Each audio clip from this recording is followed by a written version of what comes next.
Right, so I'm gonna do like this multiple part thing about marriage because loads of people have been asking me like, how do I go about finding a spouse? What do I do once I found them?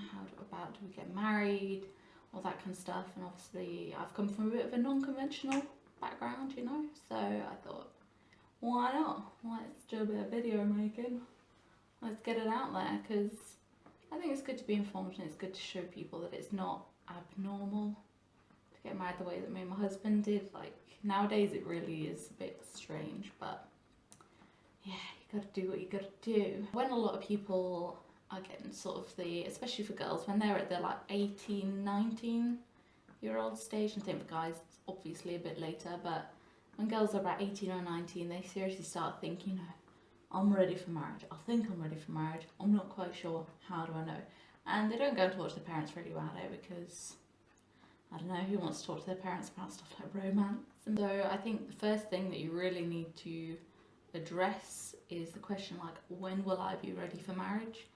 And I can honestly say now, especially like being in marriage, you're not really ever ready. You really aren't. You could probably be 45 years old and still not quite be ready if you've never been married before, because nobody prepares you for truly living with somebody that's not your family. I mean, your family, you get on with them because you're there from birth, you've got a long history together, but even if you've had like a romantic past with this person, they're completely different once you're at home. Especially since, you know, like people in the West, they're together for like 15 years, but as soon as they get married, they sort of split up like 2 years later. What's that about? Another thing that you really have to think about is that you really need to understand the reality of marriage. And it's easy to come out and say, oh, it's not all romance, and for people to be like, yeah, we understand. But you really don't understand. Our lives just carry on the way that they did before, and you don't really expect that to happen when you get married sometimes. You think that, oh, our lives will now merge. But I think it's a lot healthier when you've got that separation of sort of, this is me time, this is us time. You do the cleaning, you do the washing, you get used to each other's really annoying habits. You know, you do squeezing times for date nights and you have your cuddles and things like that, but it's not all romance, you know. And to be honest, some of the more romantic moments are kind of like your dirty, disgusting moments. Like when you're just being completely yourself, but you're kind of happy because you can be completely yourself with another human being. That's the good stuff. So knowing when you're ready is one thing, but then knowing what you're looking for is like completely a different story. So I knew that before I got married, I definitely wanted like 4 things in a man. So like religiously in Islam, they say for a woman you need to look for 2 things, which is like religion, so his deen, if you're a Muslim. So his religion, to make sure that he's, you know, got a good connection with God.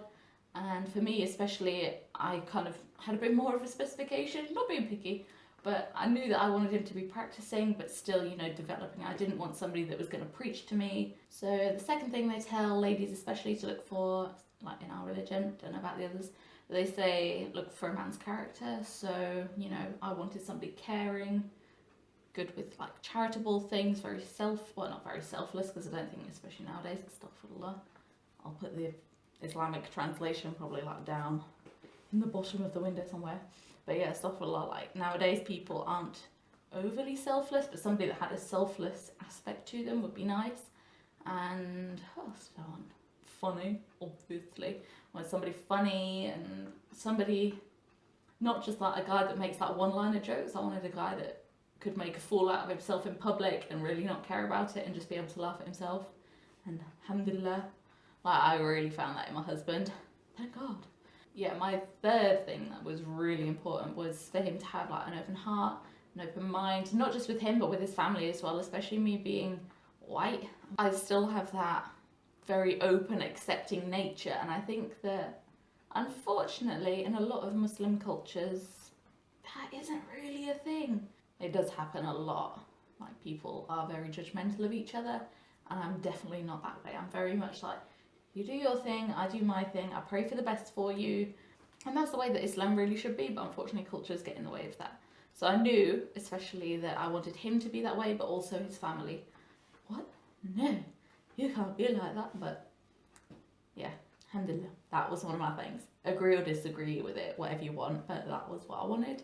And the fourth one as well, which probably people are going to think is lame, but I wanted him to be like fit and healthy. But I wanted somebody that had like a good relationship with health and with their like fitness and their body, and they genuinely wanted to look after it. Not really for our relationship. I know I want my kids to grow up like that because that's very much the like, upbringing that I had. So I knew that that's what I wanted in my spouse. I wanted them to be that way minded, so I could take the kids out to the park with him and blah blah blah. Because you have to think about these things. This isn't just you and this person in a relationship. You're going to have kids and you're going to interact with their family, so you need to think about all aspects. Okay, so the next thing, especially if you're quite young doing this, make sure that you're doing it because you want to start a family together, because you want to embrace, for us, like a religious lifestyle together, because you want to expand the Muslim population together, because you want to raise your kids like that, to complete your deen, to encourage somebody else to be able to grow in their religion. Don't do it because you're like, oh, I just want to live this amazing lifestyle of luxury and I want to be with my husband, he's going to be super fit and we're going to have beautiful babies. In a marriage, no matter how settled it is, you can have a house, you can both have good jobs, you know, you can be around your family, you can not have that many trials, but you will always need to be making sacrifices for each other, you'll need to be compromising. And if you're not able to do that, if you still think that you like to be a bit selfish, you know, people go through those stages of their lives where people are a bit selfish. But if you're still in that stage and you don't think you want to come out of that stage yet, don't consider getting married because it'll just cause you more trouble in the future. Like, I'm saving you future pain. Like, when I first got married, this is one of the things that hit me. Marriage is like if doing things that if you were single you wouldn't do, but when you're married you kind of feel like you have to. Not because somebody's telling you to, but you know, you find this energy from nowhere that you didn't think you used to have. And then suddenly you're able to do many more things. Like, I think it's the same with parenthood as well. If you suddenly become a mother or a father, you know, you suddenly can survive on 4 hours a night's sleep and you can get up and you can function. Whereas if you're single, you'd never be able to do it, you just sleep in. This is for life. This isn't just for a year, this isn't just for a month, this is for the rest of your life. So you need to start making like consistent habits to reduce the stress and the tension between the two of you for a lifetime. Alhamdulillah, like me and my husband, we're cool. You know, he's my bud. But, you know, there's still like 1 or 2 tense times. But you just need to know how to manage those situations and let go of your ego and just be like, I digress. On to the next bit. Okay, so if you have looked at yourself and you're like, okay, I think I'm ready to start taking the next step. I know where I am in life. I know what I would potentially want in my spouse. I know that, you know, I would be able to make this sacrifice in my life. Then the next thing you need to think about is praying. Pray your little heart off. Pray until you think that you can't pray anymore, until your knees are bleeding, your forehead and your nose are flat. This is obviously for the Muslims. If you don't pray, you can still pray. You do your little whatever you do. But for Muslims, you know, put your nose on the floor, get on your knees and pray, because this is probably one of the biggest decisions you will ever make in your life. If you've never prayed for guidance about anything before, pray for guidance about this, because there's literally, when you get married, there is a before marriage life and an after marriage life. And like, that is a pivotal moment within like the timeline. And from this moment, you are a different person. You have different priorities and different responsibilities, and everything changes. So you need to make sure that you have made the right decision. And you know, you're on the best path. And the best way for us Muslims to do that is to pray. Do Istakhara. I'll put maybe like a link or something down to maybe like a video. I'll put like the English translation, because I've only ever prayed Istakhara in the English translation. I've never done it. Obviously, I do all normal prayer bits in Arabic, but for the actual dua, I've only ever done it in English, and alhamdulillah, so far it hasn't failed me. So, you know, God listens in all languages. Okay, so if you've prayed about it, like I prayed about it for probably a good 4 months before I was introduced to my husband. Yeah, like a good 3-4 months. And this was, I'm talking, because I was in the mosque every day, because I really enjoy my mosque community, but it was pretty much every time that we're in the mosque, I do the normal prayers, and then like I dedicate other extra prayers just for this. and then I'd wake up in the night, pray this, just do it. So once you've done all that and you think you're ready, then you need to get around to telling your family ASAP, bruv. Especially if you're Muslim, because it should be one of those things. I'm saying should. I know it's not always that simple, especially being a revert, and people might be like, oh, what do you know? I've talked to a lot of my friends about it. I know it's not always easy, but if you go up to your parents and they can see that you've kind of changed in your lifestyle a bit, blah, blah, blah, they can see if you're ready or not, and you need to listen to their judgment on that, because technically they've done it. They've fought the war, like they are going through the battle as we speak, so like they'll know if you are ready to handle it. So yeah, if you're Muslim, especially if you're a Muslim with like a strong family around you, strong community around you, so then be like, yeah, well, maybe you can find me somebody, or ask your mum, you know, do you know of any of the ladies that have got sons that are looking for a woman? Like that's the easiest way to go about it, and to be fair, to get your families involved from the very first step, it makes the whole process so much easier. Because if you've gone out and you've started sort of dating a boy and then you bring him home, your family is going to be a bit sort of blindsided by it. They're going to be like, well, you know, that's not the thing to do. You're obviously not ready for marriage because you haven't looked into the religion seriously enough to know that we aren't supposed to do that. I'm a white girl. I told my mum a week after I started talking to my husband. A week. Like, especially for us, for a white woman to go up to her white mother and be like, Mum, I've been talking to a guy for a week and I think there's a potential that I might want to marry him. Like, it's absolute madness. So for like Muslims, like, be thankful that at least it's kind of like your parents know about it, your parents understand that Islamically that's kind of the way it's supposed to be done anyway. Like, I'm a white woman, bro, and I had to do it too, so like, just get over it, tell your parents, get them involved, the more the merrier, make it a big family thing. And to be honest, if they found somebody that they like, you already get rid of the awkward stage of like, I really like this person, you introduce them to the family, and they hate them, and then what do you do? So yeah, whether you've got your family searching for them, or friends, like for me and my husband, we had a mutual friend, they introduced us, the rest is history, here we are today. Me talking with my limited knowledge of marriage. So with all of it, begin with the end in mind. Don't be messing around with none of this like, oh, you know, we'll just see, blah, blah, blah, I'll just get to know her. Start by saying, I'm looking for somebody for marriage and I want to see if you're that person. In terms of, you've met the person, you've got on board, you're both going to discuss marriage, you need to make sure, one, carry on praying. Don't stop praying, because that's going to be your key. Like, now you've met them, don't think that it's all over now. Like, you need that guidance, because especially now, the devil can start creeping into your life and like giving you those desires of like, ooh, I might start getting a little bit cheeky on the text, a little winky emoji, or a little, like, you are getting to know this person, they are not your mahram yet. You know, talk to this person as if your parent was in the room. If then, you know, some people text.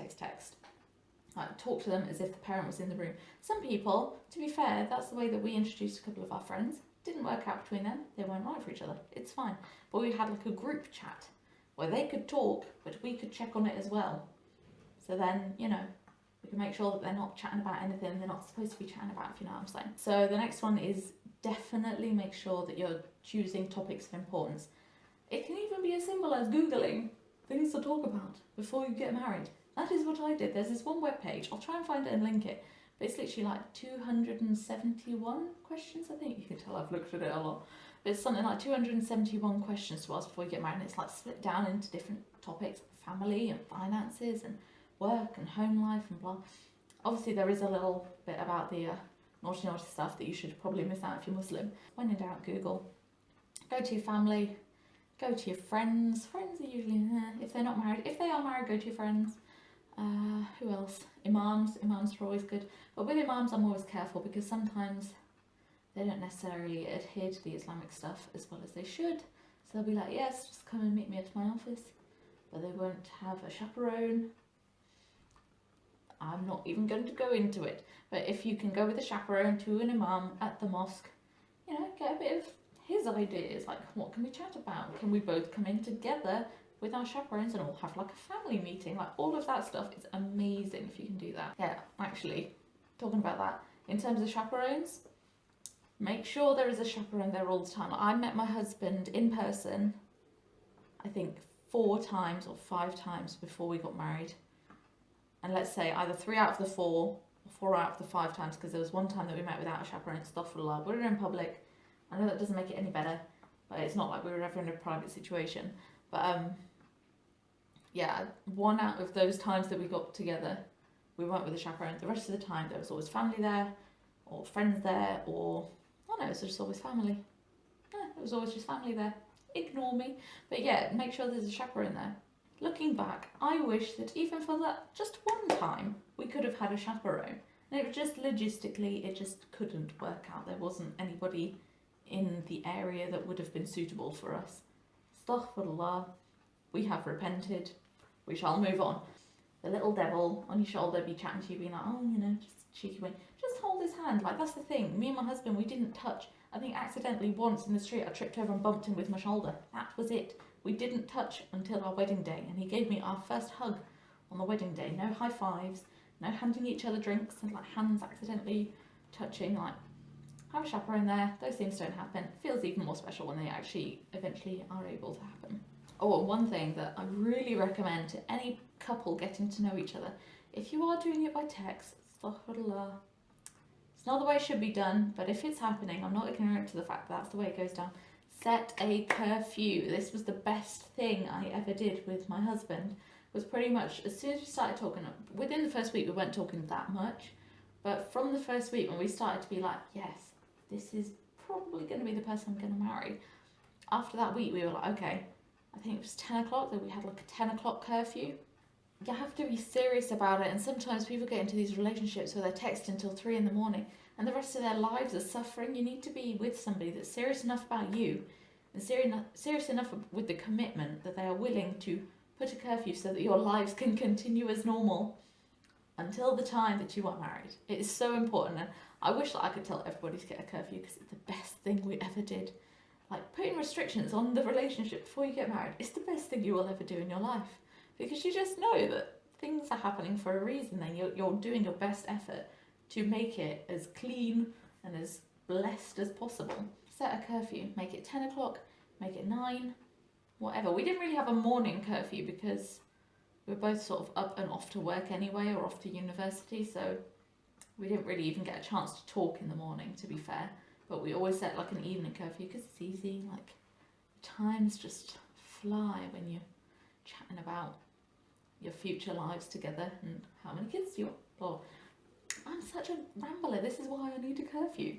Let's face it, if you can't reach your goals with a person, being married to them, do you even want to be married to them? If being in a relationship with them is going to hold you back and they're going to be really obsessed with you only putting your energy into the relationship, is that what you want? Or do you want to be with somebody where you can coexist and you can support and motivate each other to reach each other's goals, and you know, you can build dreams together that way? Just saying, like, especially when it's sort of university time, people are like, oh, you're too young, you're 19, you're 20, you're 21, you're too young. I've got a friend out in the Middle East, she was married when she was 18, got 2 kids now, cutest things in the world, but she seems to be in a fairly happy marriage. I was 21 when we got married, my husband was 24, he turned 24 2 days before, so if that man ever forgets our anniversary, I'm going to go mad. Well, to be fair, if I forget his birthday ever, that's going to be bad as well. Maybe I'll let him off. Age necessarily isn't the defining factor, maturity is. Okay, now this last one, especially for my sort of Muslim friends, is very important because they've maybe struggled a lot with this, and it's to do with culture again, and it's such a shame because, especially for me, coming into Islam, I was so widely accepted by the community for being a revert, but then as soon as it seems people of different culture, like, you get too close to them, they're like, oh no, we love that you're a Muslim, but we don't really want you intruding. That's where, like, these cultural divides really are bad. They're terrible. So let's say girl, she's Pakistani, wants to marry I don't know, Algerian guy. For some people that's a really big deal, and I don't know why it is, because especially in this religion, you know, it's even said that we created you in tribes that you can learn off each other. There's nothing like we created you in tribes that you can exclude each other from your own groups. There's nothing to do with that. Like, you should be openly accepting. If they are a good person, good human being, good practicing Muslim, then, you know, say to your parents, like, you know, just get to know them. I know they're this way, I know they're from that culture, but just get to know them as people. And hopefully, inshallah, that would like make the difference. I know for some people it's not. But, you know, just at least get your parents to meet them. If their concerns after it are less to do with the culture and more to do with the person, and I'm talking like, well, they seemed a bit arrogant, they seemed a bit like this, 9 times out of 10 your parents are actually right. And I know it's hard to like hear it sometimes for some people, and if it is hard for you to hear it and you're in a bit of denial, then you're probably not in a place to be getting married, because 9 times out of 10 your parents' opinions are right. And let me tell you, when you've prayed about it, I think this is the important part, when you've prayed about it, Allah makes your path so easy, it is not even funny, bruv. White woman saying to her mum after a week, I found this guy, think I want to marry him. For my mum to be like, oh, nice, cool, when can I meet him? You're what, bruv? Like 2 years ago, my mum would have been like, what? No, this is wrong, that is wrong. Like, when you've prayed about it and when the path is supposed to be happening for you, things will happen that you never would have thought. The fact that I think about 2 weeks or 3 weeks after that, he met my mum.